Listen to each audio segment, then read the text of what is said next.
Hello दोस्तों, welcome back to engineering. तो आज हम लोग पढ़ने वाले हैं इंडस्ट्रियल इंजीनियरिंग के यूनिट 1 के बारे में, जिसका सब्जेक्ट कोड है BME 503। और ये हमारे मैकेनिकल इंजीनियरिंग के 5th सेमेस्टर में आता है और ये बहुत ही इम्पॉर्टेंट सब्जेक्ट है। तो चलिए स्टार्ट करते हैं। तो अब हम लोग पढ़ने वाले हैं ऑपरेशन मैनेजमेंट क्या होता है। तो देखिए, operation management deals with planning and controlling production activities in an organisation. तो आपको नाम से ही पता चल रहा है कि ऑपरेशन मैनेजमेंट मतलब कि जो भी वहाँ पे ऑपरेशन हो रहा है उसको आप लोग कैसे मैनेज करेंगे, ये हो गया हमारा ऑपरेशन मैनेजमेंट।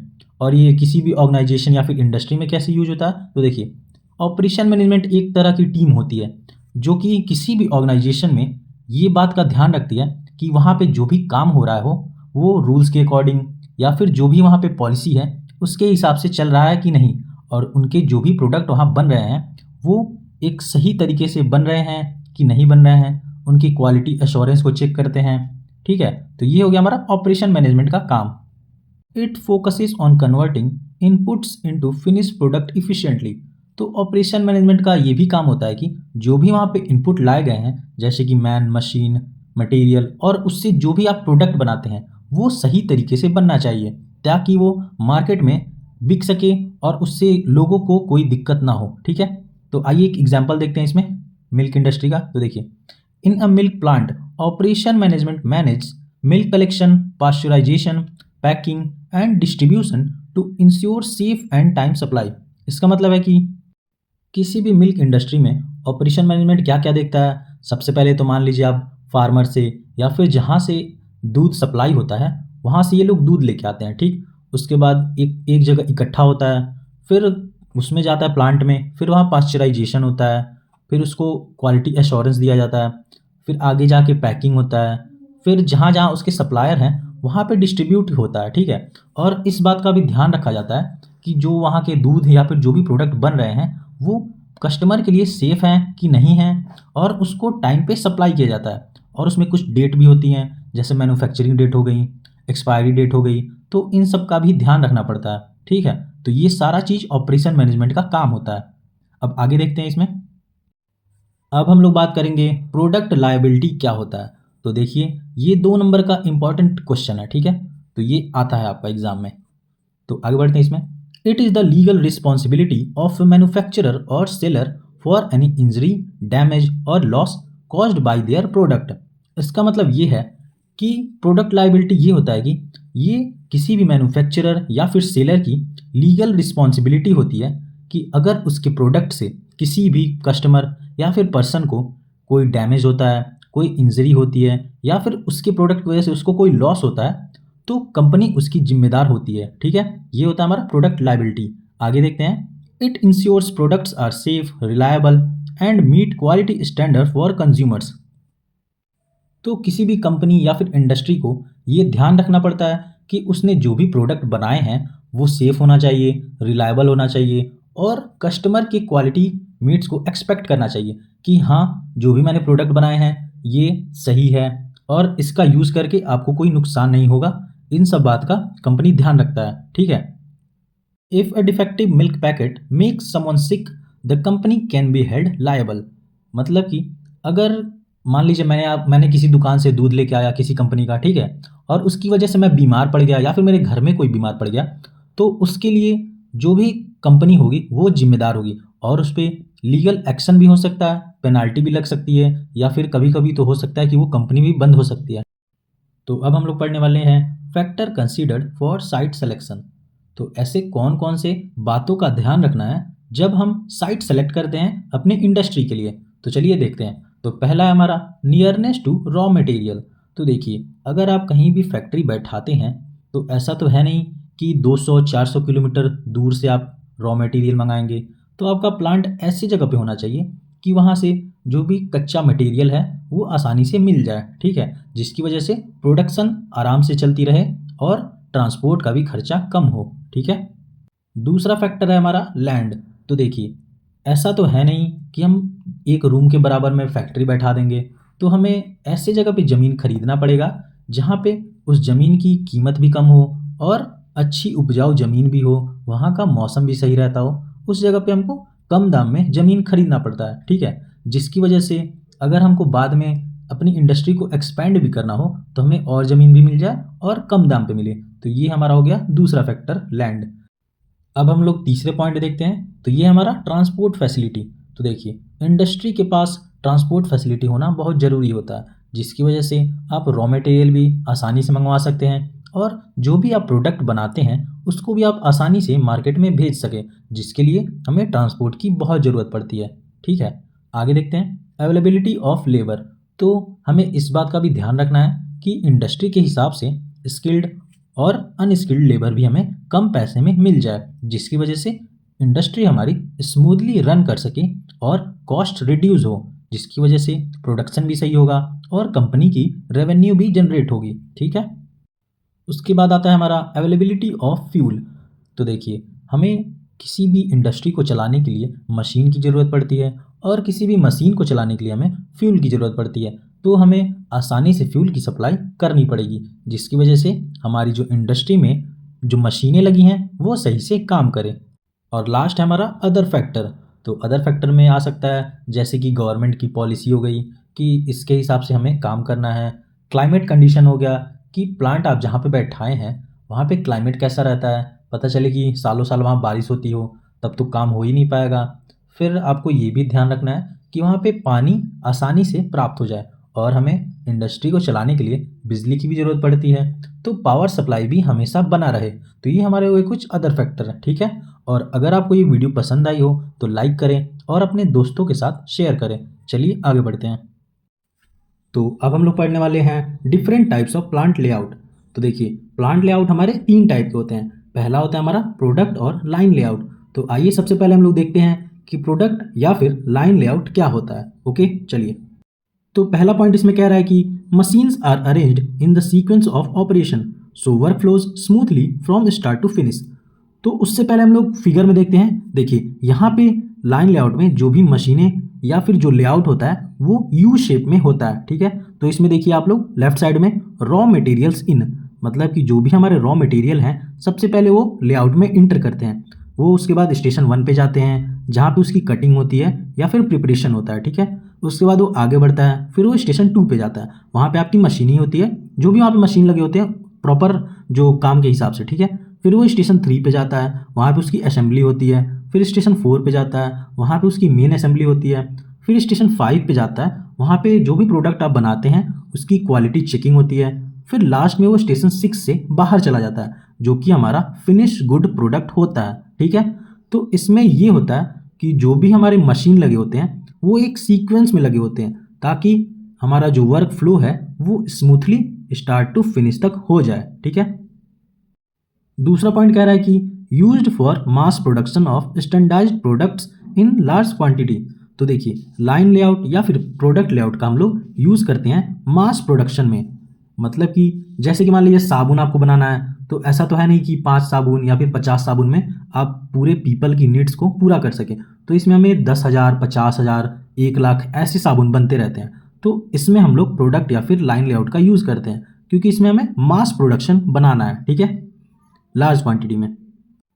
तीसरा पॉइंट है हमारा results in high productivity with low material handling and less production time.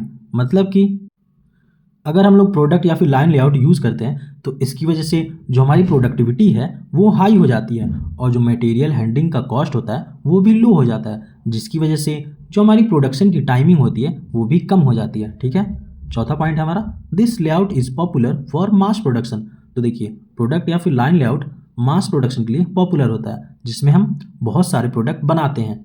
पांचवा है हमारा the machine is located in U shape. तो मैंने आपको स्टार्टिंग में ही बता दिया था कि जो हमारे लाइन लेआउट या फिर प्रोडक्ट लेआउट होते हैं ये यू शेप में लगे होते हैं। ठीक है, आप लोग नाम याद रखिएगा हमेशा, क्योंकि या फिर प्रोडक्ट लेआउट से भी आ सकता है क्वेश्चन या फिर लाइन लेआउट से भी आ सकता है। और ये हमारे क्वेश्चन 10 नंबर के आते हैं क्योंकि इसमें तीनों लेआउट एक साथ पूछता है। ठीक है, आगे देखते हैं इसमें।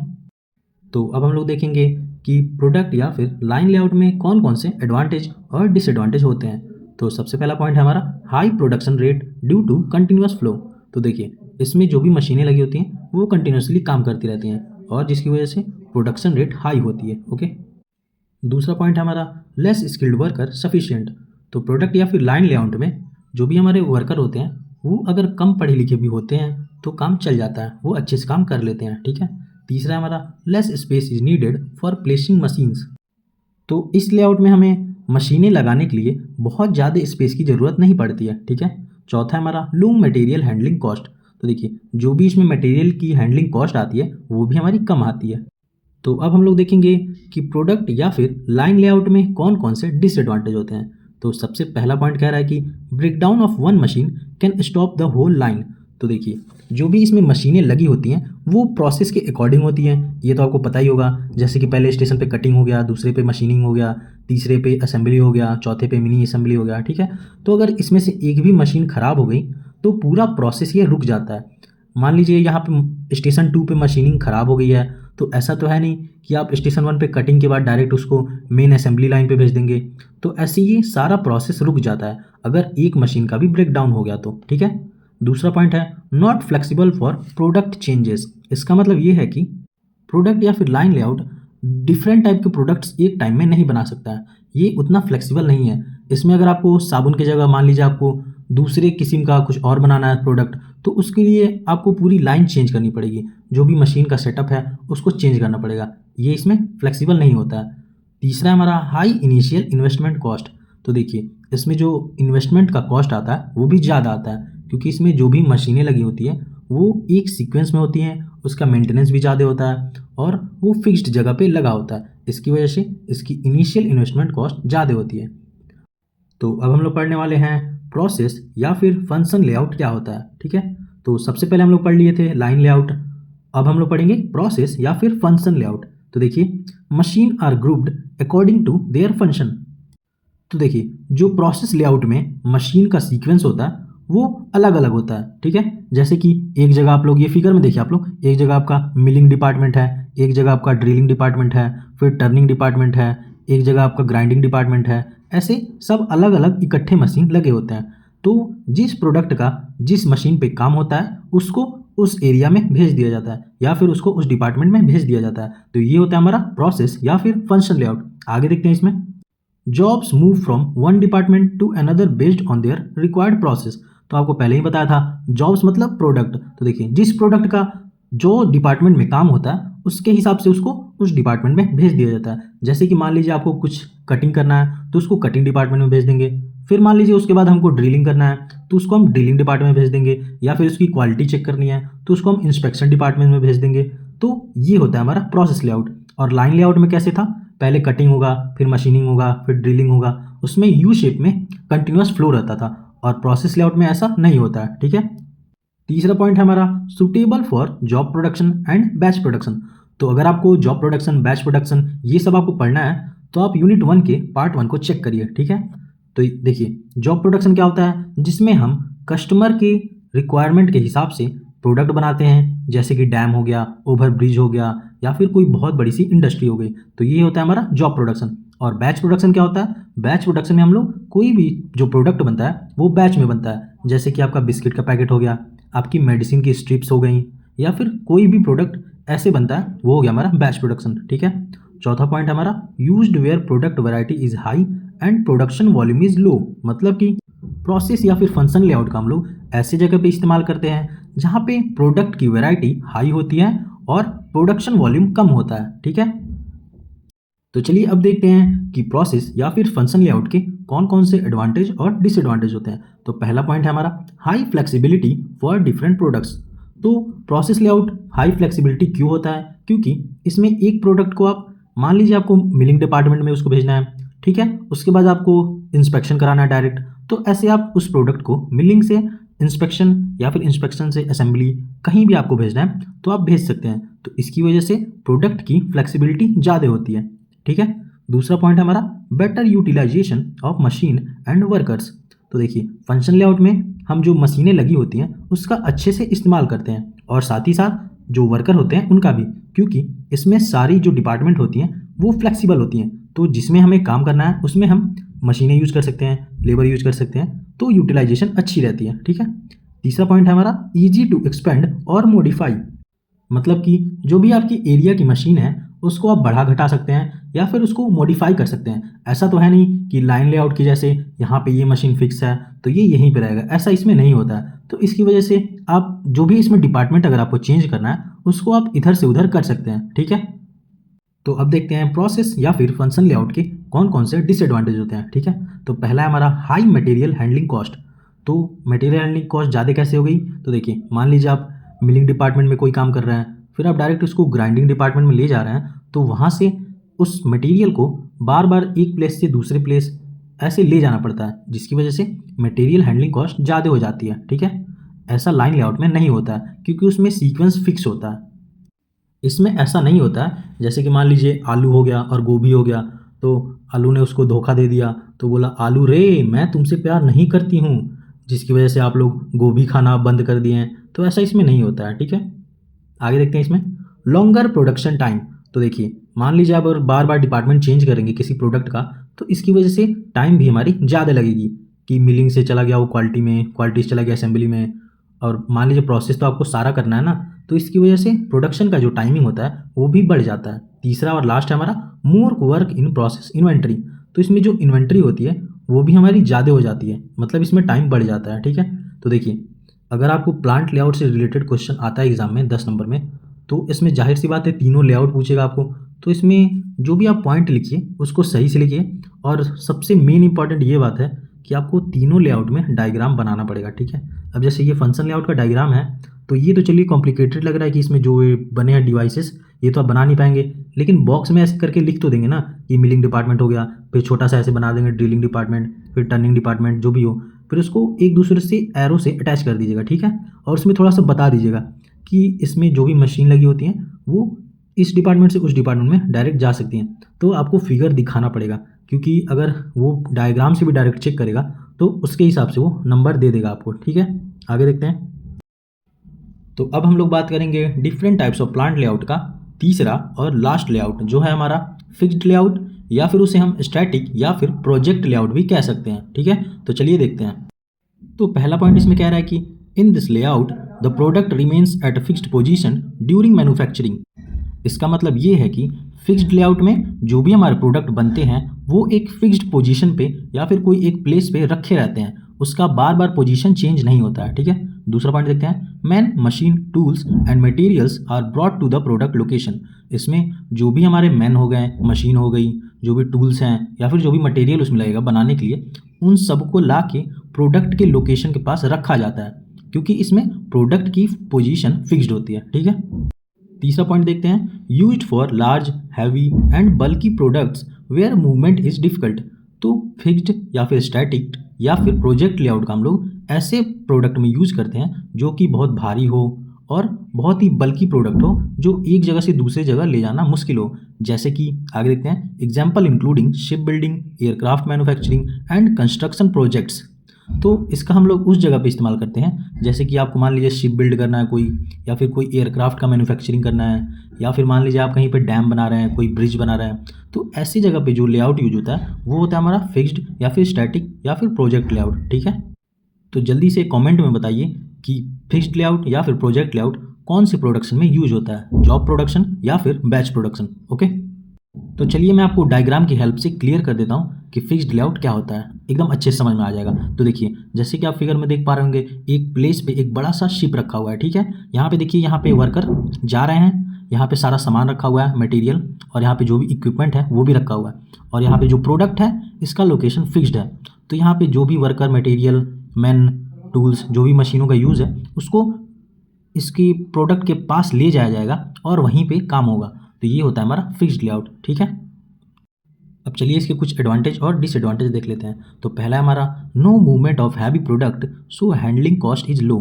तो इसमें ये होता है कि जो भी प्रोडक्ट होता है वो हैवी होता है, तो उसको हम एक जगह से दूसरे जगह नहीं ले जा सकते, जिसकी वजह से हैंडलिंग कॉस्ट हमारी लो हो जाती है, ठीक है। दूसरा है हमारा suitable for very large and bulky product. तो ये हमारे हैवी या फिर बहुत बड़े प्रोडक्ट के लिए एलिजिबल है, जैसे कि शिप हो गया, डैम हो गया, ब्रिज हो गया, या फिर जो भी बल्कि मशीन हो गए उसके लिए। तीसरा हमारा हाई फ्लेक्सिबिलिटी इन ऑपरेशन, मतलब कि इसमें जो ऑपरेशन की फ्लेक्सिबिलिटी होती है वो ज़्यादा होती है, क्योंकि इसमें प्रोडक्ट मूव नहीं करता और बाकी मैन मटेरियल मशीन ये एक दूसरे से मूव करते रहते हैं, एक प्लेस से दूसरे प्लेस आसानी से जा सकते हैं। ठीक है, अब इसके कुछ डिसएडवांटेज भी देख लेते हैं। तो पहला है हमारा high movement of man and machine. तो देखिए फिक्स्ड लेआउट में तो प्रोडक्ट तो एक जगह पर रहता है, तो उसकी वजह से मैन और मशीन को ज़्यादा मूवमेंट करना पड़ता है एक जगह से दूसरी जगह। ठीक है, दूसरा हमारा पुअर यूटिलाइजेशन ऑफ मशीन। तो इसमें आपको पता ही है कि मशीन भी, मैन भी, मटेरियल भी एक जगह से दूसरी जगह जाते हैं, जिसकी वजह से मशीन भी कभी कभी ख़राब हो जाती है और उसकी परफॉर्मेंस में भी असर पड़ता है। ओके, तीसरा और लास्ट हमारा requires careful planning and supervision.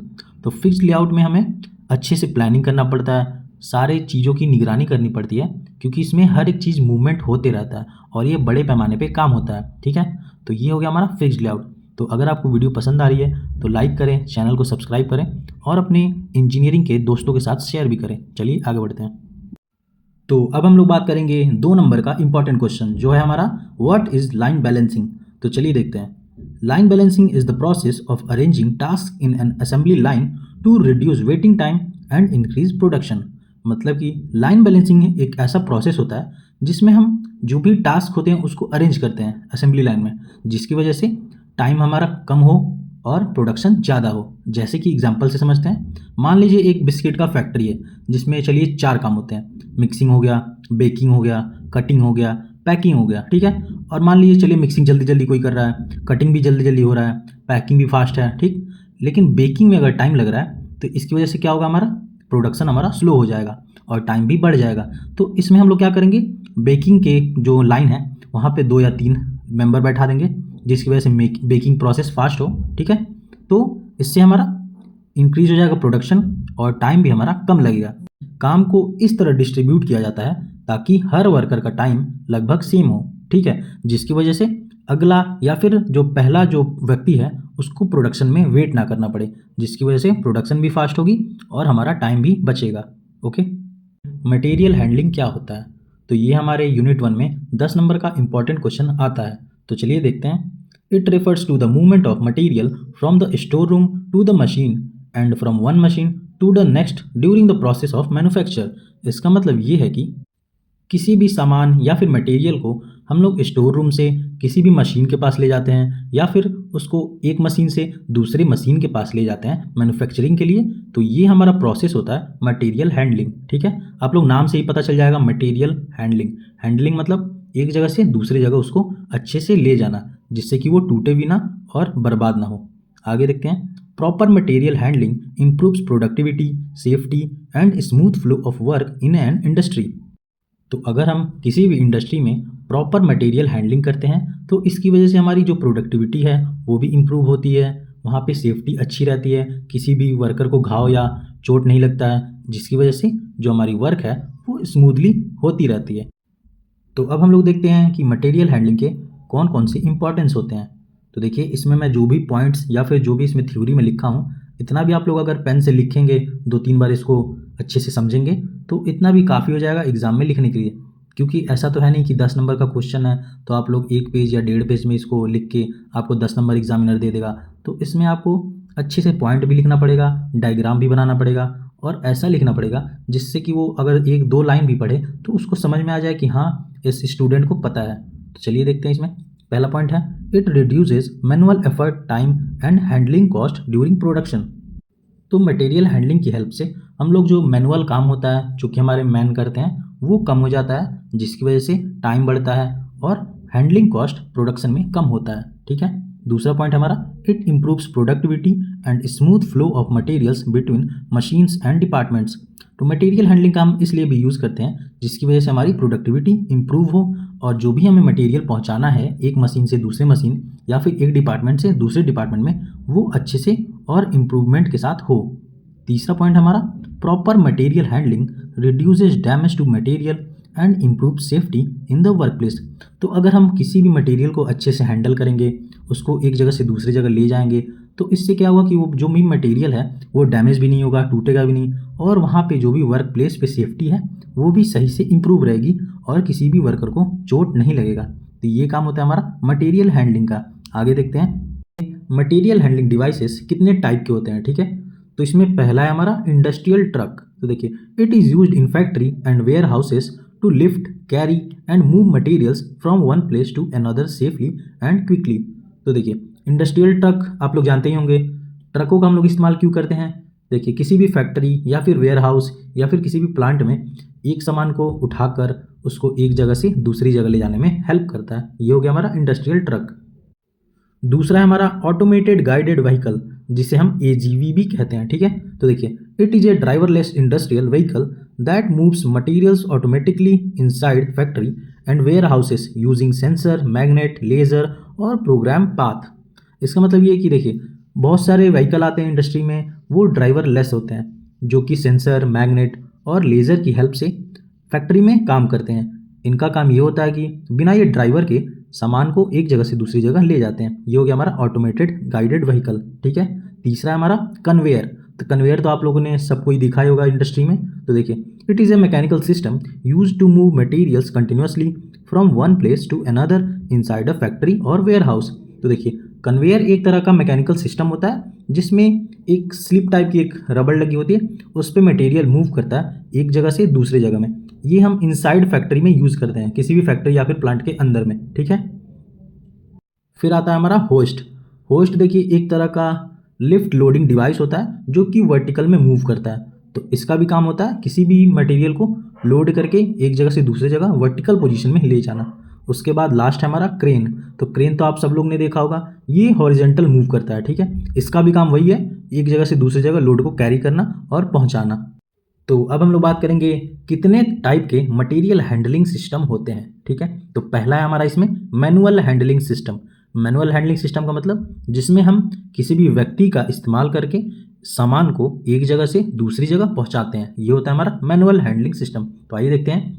It is a method use of material handling in which materials or loads are moved from one place to another by human physical effort without the use of automated machine। तो manual handling method एक ऐसा material handling method है जिसमें हम material, load या फिर किसी भी सामान को एक जगह से दूसरी जगह पहुंचाते हैं by using human physical effort. इसमें हम कोई भी मशीन या फिर कोई भी क्रेन या फिर इन सब चीज़ों का यूज़ नहीं करते हैं। इसमें एक आदमी रहेगा, वो सामान उठाएगा या फिर कंधे पे या फिर हाथ में या फिर जैसे भी, और उसको एक जगह से दूसरी जगह पहुंचाता है। ये होता है हमारा मैनुअल हैंडलिंग सिस्टम। इसमें कौन कौन से डिवाइस होते हैं तो इसमें और देख लीजिए। एक पहला हो गया लिफ्टिंग। तो इसमें क्या होता है, जैसे कि किसी भी सिलेंडर या फिर बॉक्स को उठाना, तो लिफ्टिंग हो गया। दूसरा हो गया कैरिंग। तीसरा हो गया पुशिंग और पुलिंग। तो आप लोग इसको देख लीजिए एक बार। तो ये हो गया हमारा मैनुअल हैंडलिंग सिस्टम। आगे देखते हैं इसमें मैकेनिकल हैंडलिंग सिस्टम, जिसमें हम लोग किसी भी मशीन का यूज़ करके मटेरियल को हैंडल करते हैं। तो सबसे पहले आता है हमारा लिफ्टिंग एंड लोअरिंग डिवाइसेस। तो देखिए, इसमें आपको सारे डिवाइसेस के नाम याद होने चाहिए क्योंकि ये 10 नंबर का क्वेश्चन आता है मटेरियल हैंडलिंग सिस्टम का। तो इसमें आप लोग ये सब लिखना पड़ेगा आपको। तो देखिए, पहला हमारा लिफ्टिंग एंड लोअरिंग डिवाइसेस। ऐसे डिवाइसेस जो कि लिफ्टिंग या फिर लोअरिंग के लिए यूज़ होते हैं, जैसे कि ब्लॉक एंड टैकल। दूसरा हमारा विनरीज, होइस्ट, एलिवेटर, ये तो आप लोगों ने देखा ही होगा। फिर आता है हमारा लास्ट पिलर क्रेन। क्रेन भी आप लोगों ने देखा होगा। फिर उसके बाद आता है हमारा ट्रांसपोर्टिंग डिवाइसेस। देखिए, ये सारे मैनुअल मैकेनिकल हैंडलिंग डिवाइसेस हैं, ठीक है। तो पहला हो गया हमारा हैंड ट्रक। दूसरा हो गया ट्रक या फिर व्हीलर। तीसरा हो गया हमारा narrow gauge mini roll road, ठीक है। और चौथा हमारा कार पुलर या फिर ट्रेलर। ये सब आप लोग एक एक करके इसको गूगल पे भी देख सकते हैं कि कौन से डिवाइस कैसे होते हैं, ठीक है। इसमें तीसरा हमारा कम्बिनेशन डिवाइसेस। तो इसमें हमारा आता है स्पाइरल क्यूटे, क्रेन ट्रक, ट्रॉली, ये तो आपने देखा ही होगा, 4-वे स्किड और लो लिफ्ट ट्रक। और लास्ट हमारा आता है ओवरहेड मोमेंट डिवाइसेस, जिसमें हमारे आते हैं zip crane, overhead skid plant, Gentry cranes, monorail और ब्रिज क्रेन, ठीक है। तो ये सब हमारे हैं mechanical handling devices. Group technology क्या होता है? तो देखिए, आप किसी भी ईयर का पेपर उठा लेंगे, 2021, 22, 23, 24, 25, ठीक है, उन सब में आपको ग्रुप टेक्नोलॉजी 10 नंबर का क्वेश्चन फिक्स मिलता ही मिलता है, ठीक है। तो आइए देखते हैं ग्रुप टेक्नोलॉजी क्या होता है। तो देखिए, ग्रुप टेक्नोलॉजी एक ऐसा टेक्नोलॉजी है जो कि किसी भी मैन्युफैक्चरिंग इंडस्ट्री में प्रोडक्शन को इफ़िशिएंट बनाने के लिए यूज़ होता है, जिसे हम ग्रुप टेक्नोलॉजी कहते हैं। आगे देखते हैं इसमें। तो ये एक प्रोडक्शन मेथड होता है, ठीक है, जिसमें हम सिमिलर या फिर एक जैसे पार्ट को एक ग्रुप बनाते हैं या फिर उसको एक फैमिली बनाते हैं, ठीक है। ये कैसे सिमिलर होता है? उसके शेप के आधार पे, उसके साइज के आधार पे, उसका कैसा मटेरियल है या फिर उसका मैन्युफैक्चरिंग प्रोसेस कैसा है, इसके बेस पे हम एक ग्रुप बनाते हैं। ठीक है, तो इसी प्रोसेस को हम लोग ग्रुप टेक्नोलॉजी कहते हैं। चलिए एक एग्जांपल की हेल्प से समझते हैं ताकि इसको आप अच्छे से समझ पाएँ। ठीक है, तो मान लीजिए एक वर्कशॉप है, ठीक है, जिसमें अलग अलग 3 पार्ट रखे हुए हैं। पहला पार्ट है हमारा स्मॉल शाफ्ट, दूसरा है मीडियम शाफ्ट और तीसरा है हमारा लार्ज शाफ्ट। ठीक है, तो तीनों में क्या डिफरेंस है? सिर्फ इसमें साइज का डिफरेंस है तो सब शाफ्ट ही, लेकिन इसमें स्मॉल है, मीडियम है, लार्ज है, तो इसमें सबके शेप सेम है लेकिन इसका साइज डिफरेंट है और इसके मटेरियल भी सेम है। तो इसमें जो भी हमारे मैन्युफैक्चरिंग प्रोसेस यूज होते हैं वो भी हमारे सेम होंगे, जैसे कि टर्निंग हो गया, फेसिंग हो गया, ड्रिलिंग हो गया।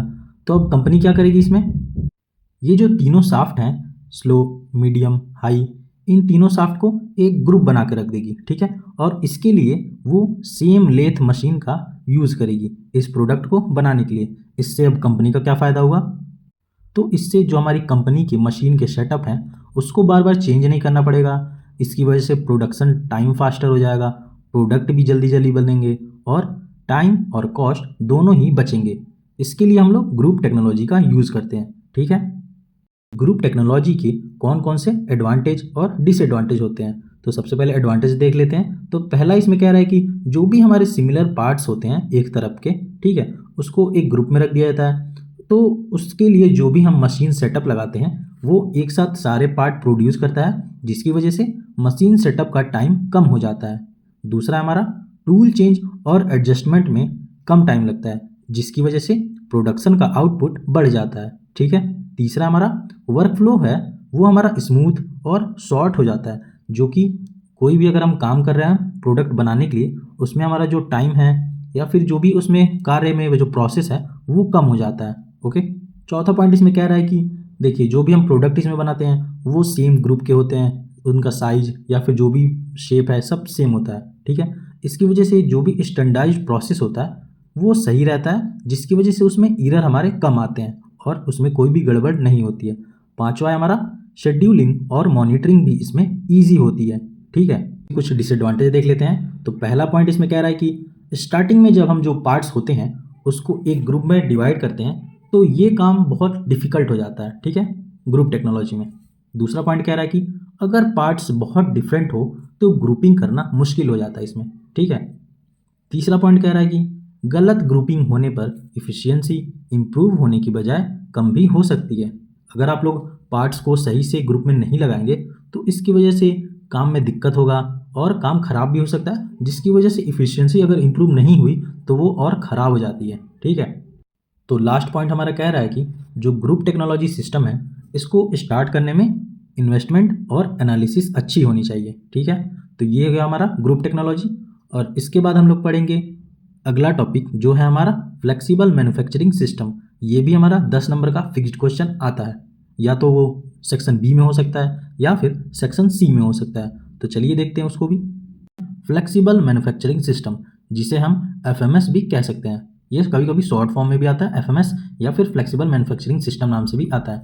तो आपको नाम से ही पता चल रहा होगा कि एक ऐसा मैन्युफैक्चरिंग सिस्टम जो कि फ्लेक्सिबल हो, जैसे कि वो डिफरेंट टाइप के प्रोडक्ट एक टाइम पे बनाता हो। ठीक है, तो आइए देखते हैं। FMS is a highly automated manufacturing system. It is controlled by computers and operates with minimal human intervention. इसका मतलब ये है कि जो हमारा फ्लेक्सिबल मैन्युफैक्चरिंग सिस्टम होता है ये एक ऑटोमेटेड मैन्युफैक्चरिंग सिस्टम होता है, मतलब कि ऑटोमेटिक होता है। और ये कंट्रोल कैसे होता है? With the help of computer and operates with minimal human intervention. तो ऑटोमेटेड मैन्युफैक्चरिंग सिस्टम को हम कंप्यूटर से ऑपरेट करते हैं और इसमें बहुत ही कम हम ह्यूमन का यूज़ करते हैं, मतलब इसमें वर्कर का यूज ज़्यादा नहीं होता है, 1 या 2 वर्कर इसको संभाल सकते हैं। ठीक है, दूसरा पॉइंट देखते हैं। It consist of a group of CNC machines. These machines are connected through an automated material handling and storage system. तो आप लोग डायग्राम में भी देखते रहिएगा तो आपको अच्छे समझ में आएगा। तो देखिए जो फ्लेक्सिबल मैन्युफैक्चरिंग सिस्टम होता है ये एक CNC मशीन का ग्रुप होता है। CNC मतलब कंप्यूटर न्यूमेरिकल कंट्रोल। ठीक है, और ये जो हमारे CNC मशीन लगे होते हैं ये ऑटोमेटेड मटेरियल हैंडलिंग से कनेक्ट होते हैं। ऑटोमेटेड मटेरियल हैंडलिंग मतलब जहाँ से इसको मटेरियल चाहिए या फिर जो भी स्टोरेज सिस्टम है उस प्रोडक्ट को बनाने में जो मटेरियल यूज़ होगा, जो भी सामान यूज होंगे वो ऑटोमेटेड कनेक्ट रहते हैं मटेरियल हैंडलिंग सिस्टम से और स्टोरेज सिस्टम से। ठीक है, it can produce different types of parts at the same time. तो देखिए फ्लेक्सिबल मैन्युफैक्चरिंग सिस्टम का ये भी काम होता है कि एक समय पे ये अलग अलग टाइप के प्रोडक्ट बना सकता है। ठीक है, आगे देखते हैं इसमें various parts style can be processed simultaneously at different work station. तो इसमें अलग अलग जो पार्ट होते हैं वो अलग अलग स्टेशन पे एक साथ बन सकते हैं। ठीक है, तो ये हो गया हमारा फ्लेक्सिबल मैन्युफैक्चरिंग सिस्टम। इसका डायग्राम आप लोग देखिए, तो इसमें देखिए एक साइड से जो लेफ्ट साइड है इसमें हमारा सेंट्रल कंट्रोल कंप्यूटर लगा हुआ है जो कि हमारा सीएनसी या फिर आपको कह सकते हैं जो मेन इसका कंप्यूटर है वो। मिडिल में आप लोग देखिए मल्टीपल सीएनसी मशीन टूल लगे होते हैं जिसमें मिलिंग, टर्निंग, लेथिंग जो भी इसमें वर्क है वो होगा। और आप लोग राइट साइड में देखिए यहाँ पे लिखा है automated storage and retrieval system, और उसके नीचे है इंस्पेक्शन स्टेशन जहाँ से हमारे जो भी मटेरियल है और जो स्टोरेज सिस्टम है यहीं से वो मटेरियल फ्लो करेगा। आप लोग देखिए ऐसे राइट से लेफ्ट जा रहा है सीएनसी के पास, और नीचे जो भी मशीन है वो इसमें हेल्प करेंगी। तो ये हो गया हमारा फ्लेक्सिबल मैन्युफैक्चरिंग सिस्टम। आगे देखते हैं इसमें, तो देखिए production can be adjusted according to demand. तो इसमें जो भी प्रोडक्ट है उसके प्रोडक्शन को हम लोग डिमांड के अकॉर्डिंग चेंज कर सकते हैं या फिर एडजस्ट कर सकते हैं। Okay, the quantity and mix of products can be changed easily based on customer needs. तो इसमें जो भी क्वांटिटी है प्रोडक्ट की या फिर जो भी मिक्सिंग है उसको हम लोग कस्टमर के नीड्स के अकॉर्डिंग चेंज कर सकते हैं। FMS is based on group technology principle. Similar parts are grouped and manufactured efficiently with a defined range. तो देखिए जो हमारा फ्लेक्सिबल मैन्युफैक्चरिंग सिस्टम है ये बेस्ड होता है हमारा ग्रुप टेक्नोलॉजी पे। ये हमारा ग्रुप टेक्नोलॉजी प्रिंसिपल पे काम करता है। तो चलिए अब इसके कुछ एडवांटेज और डिसएडवांटेज देख लेते हैं। तो पहला है हमारा हाई फ्लेक्सिबिलिटी। तो देखिए फ्लेक्सिबल मैन्युफैक्चरिंग सिस्टम एक समय पे बहुत सारे टाइप के प्रोडक्ट बनाता है जिसकी वजह से ये हाई फ्लेक्सिबल होता है। It can produce different parts with quick change over, मतलब ये बहुत जल्दी टाइम में चेंज करके अलग अलग टाइप के प्रोडक्ट बना सकता है। दूसरा हमारा high productivity, automation increases production rate. तो देखिए इसमें सारे मशीन ऑटोमेटिक हैं, ठीक है, तो इसकी वजह से फ्लेक्सिबल भी है, तो डिफरेंट टाइप के ज़्यादा नंबर में ये प्रोडक्ट बनाता है। Reduced labour cost, less manual work is required.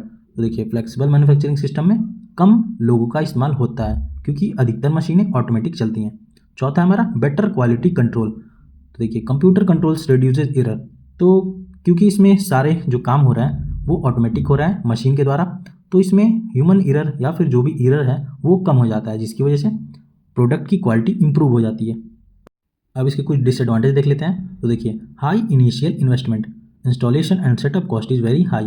तो देखिए जो भी इसमें फ्लेक्सिबल मैन्युफैक्चरिंग सिस्टम में मशीन होती है उसकी कॉस्ट बहुत हाई होती है जिसकी वजह से इन्वेस्टमेंट इसमें हाई हो जाता है।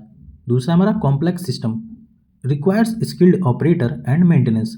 तो जैसा कि आप लोग जानते हैं कि फ्लेक्सिबल मैन्युफैक्चरिंग सिस्टम में सारे जो भी मशीन है वो ऑटोमेटिक हैं, सीएनसी मशीन हो गई या फिर जो भी कंप्यूटर कंट्रोल हो गया, सब इसमें कॉम्प्लेक्स सिस्टम है जिसकी वजह से हमें बहुत ही इसमें स्किल्ड लेबर की ज़रूरत पड़ती है। तीसरा हमारा हाई मेंटेनेंस कॉस्ट। तो आपको देख ही रहे हैं कि जैसे कि ये पूरा कंप्यूटर कंट्रोल सिस्टम है, सीएनसी मशीनें लगी हैं, अलग अलग स्टोरेज ऑटोमेटिक हैंडलिंग सिस्टम है, तो इसको आप लगातार तो चलाएंगे नहीं, तो बीच बीच में इसको मेंटेनेंस ज़रूरी है जिसकी वजह से इसकी मेंटेनेंस कॉस्ट बढ़ जाती है। लास्ट है हमारा limited range, it can produce only a specific range of product. तो इसके भी कुछ अपने रेंज होते हैं कि ये इतने ही प्रोडक्ट बनाती है और जिस हिसाब से उसमें डिज़ाइन फीड किया रहेगा सीएनसी में उसके हिसाब से ये प्रोडक्ट बनाती है। तो ये हो गया हमारा लिमिटेड रेंज। तो यूनिट 1 हमारा हो गया ख़त्म। और अगर आपको ये वीडियो पसंद आई हो तो अपने दोस्तों के साथ शेयर करें, लाइक करें, और जो भी इसमें चीज़ें आपको नहीं समझ में आई उसके लिए आप लोग कमेंट करें और नेक्स्ट पार्ट के लिए भी हमें कमेंट करें, ठीक है। और चैनल को सब्सक्राइब करना ना भूलें। Thank you.